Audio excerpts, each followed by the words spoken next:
बिल्कुल वही निर्भीकता, वही साहस, वही निडरता है प्रियंका गांधी में जो इंदिरा जी में थी। कल उन्होंने ठीक ही कहा है कि अगर बीजेपी में दम है तो आओ बैलेट पेपर से चुनाव कराओ, दूध का दूध पानी का पानी हो जाएगा। जिस तरह से वोट चोरी की हरियाणा में, महाराष्ट्र में, कर्नाटक में सबूत के साथ हमने सब दे दिए। कर्नाटक में हम प्रचंड बहुमत से जीत रहे थे, इसलिए नहीं जीत पाए, पर जहां कुछ कम अंतर से जीत रहे थे वहां हार गए। मैं सिर्फ इतना कहना चाहता हूं, प्रियंका गांधी की चुनौती स्वीकार करें, जनता का विश्वास जगाएं, क्योंकि लोकतंत्र की सबसे बड़ी ताकत है जन विश्वास। वो हिल गया है वोट की चोरी से, और बैलेट से चुनाव कराएं अगर भाजपा में दम है तो। दूसरा सवाल सर, प्रियंका जी के बाद राहुल जी के भाषणों से ये साफ पता चलता है कि कांग्रेस पार्टी एसआईआर के मुद्दे से या वोट चोरी का जो आरोप है सरकार पर, उससे पीछे हटने वाली नहीं है। जब राहुल गांधी ये कहते हैं जब हम सरकार में आएंगे तो हम कानून बदलेंगे। वोट चोरी है क्या? देश की आजादी की लड़ाई तो कांग्रेस के नेतृत्व में लड़ी गई। भाजपा तो अंग्रेजों के साथ थी, वो तो इस आजादी की लड़ाई का विरोध कर रही थी। इनके जो संगठन थे उस समय मात्र संगठन। देश की आजादी की लड़ाई के बाद संविधान बना, कांग्रेस के प्रधानमंत्री पंडित जवाहरलाल नेहरू, डॉक्टर साहब भीमराव अंबेडकर, जो राष्ट्रपति बने राजेंद्र प्रसाद जी, और उसमें वोट का अधिकार सबसे सशक्त अधिकार है, सबसे कोहिनूर हीरा है जो देश की जनता को मिला, जहां सबसे बड़े से लेके सबसे गरीब आदमी तक को सिर्फ एक वोट का अधिकार है। और उसी वोटों की चोरी कर रही भाजपा, यानी गरीब के अधिकार को छीन रही है, आम आदमी के अधिकार को छीन रही है। तो ठीक ही कहा है हमने कि हम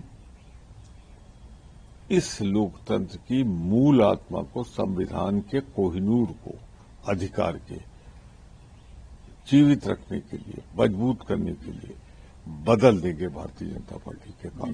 बीजेपी को एक नया युवा कार्यकारी अध्यक्ष नवीन के रूप में मिला है। अब नहीं रहा विश्वास भारतीय जनता पार्टी को लोकतंत्र में।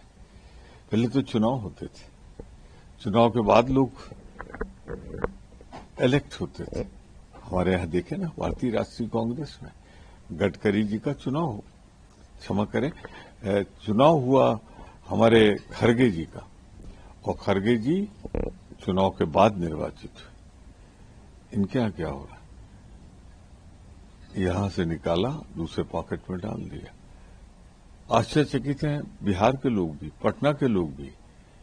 कहीं चुनाव की सुगबुगाहट सुनी है आपने?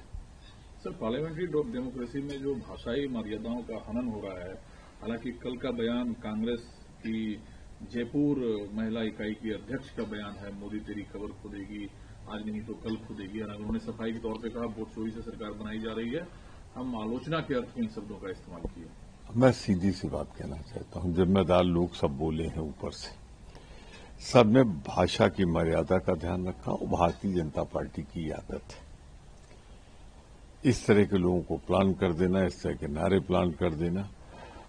वो चाहते हैं, लेकिन देश की जनता के इतना बड़ा उमड़ा हुआ ज्वार, समुद्र में उमड़ा हुआ ये तूफान भाजपा को बहा ले जाएगा, भाजपा की सरकार के पाप का अंत करेगा, ये मैं दावे से। हर एक नागरिक जब सांस लेता है तो या तो संसद की तरफ देखता है या सीएम ऑफिस दिल्ली की तरफ, लेकिन हर साल एक्वाई लेवल वही जो इस साल है, पिछले साल थी, अगले साल फिर क्या होगा पता नहीं। सुधार के तौर पर क्या देख रहे हैं आप? देखिए, सुप्रीम कोर्ट ने संज्ञान लिया है, मुझे पूरा भरोसा अदालत पे है, क्योंकि यहां तो आप देख रहे हैं राहुल गांधी उठाना चाहते हैं इस मुद्दे को, उठाने नहीं दिया गया। तो सुप्रीम कोर्ट अपनी देखरेख में देखे। 15 सिगरेट प्रतिदिन पीने से जो नुकसान होता है वहां दिल्ली में रहने वाले आदमी को आज हो रहा है। और ये तो तब है जब सही आंकड़ा नहीं है। सही आंकड़ा आ जाएगा तो शायद एक तस्वीर दूसरी भर के आए।